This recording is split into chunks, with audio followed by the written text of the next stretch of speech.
Welcome to The Quiet Ambition by Caroline Harrison.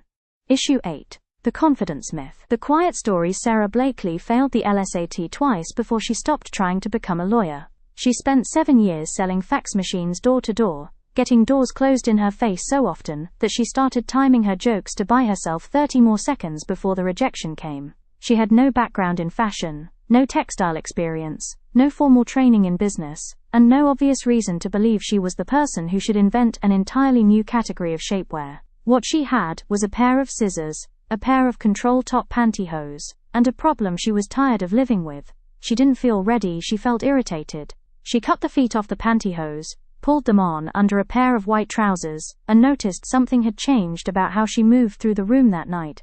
That single, unqualified act of solving her own problem became the first thread of a company she would go on to build, without a single outside investor, using $5,000 of her own savings, and 2 years of unpaid trips to manufacturing plants most people would never have thought to visit. By the time anyone called her confident, she had already spent years being wrong, rejected, and unqualified in public. The confidence came after, it was never the starting condition.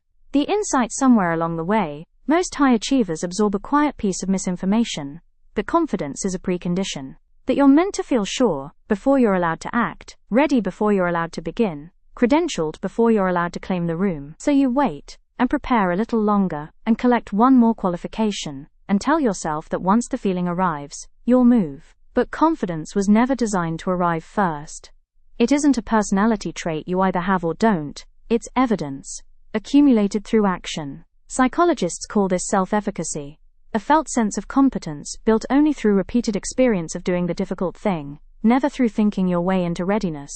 You cannot logic yourself into confidence, you can only earn it, one uncomfortable action at a time. This is the quiet trap for the overqualified.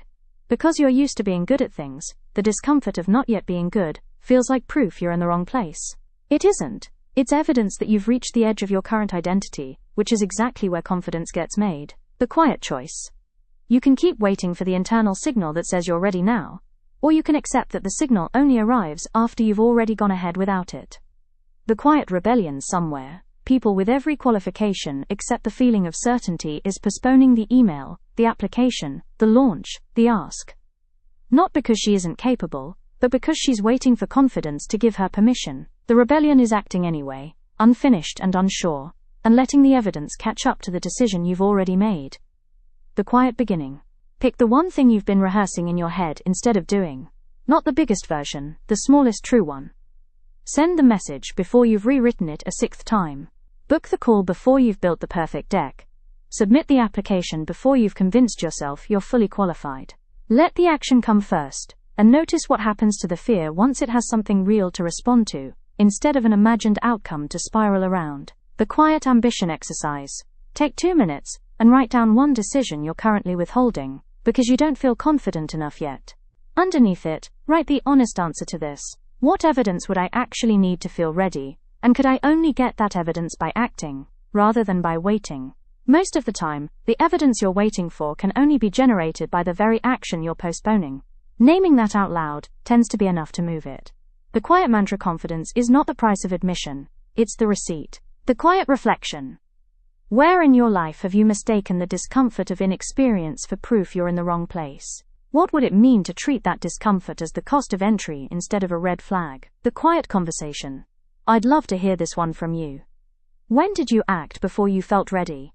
And what did the confidence look like once it finally caught up? Share your story in the comments. I read every one. Repost and share this for the person rebuilding herself between chapters. Follow The Quiet Ambition for more on ambition, identity, and building without waiting. Feeling capable but still hesitating at the threshold? Book your spark session until next issue 9. The Permission Problem. Caroline Harrison. The Quiet Ambition. Ambition, on your own terms.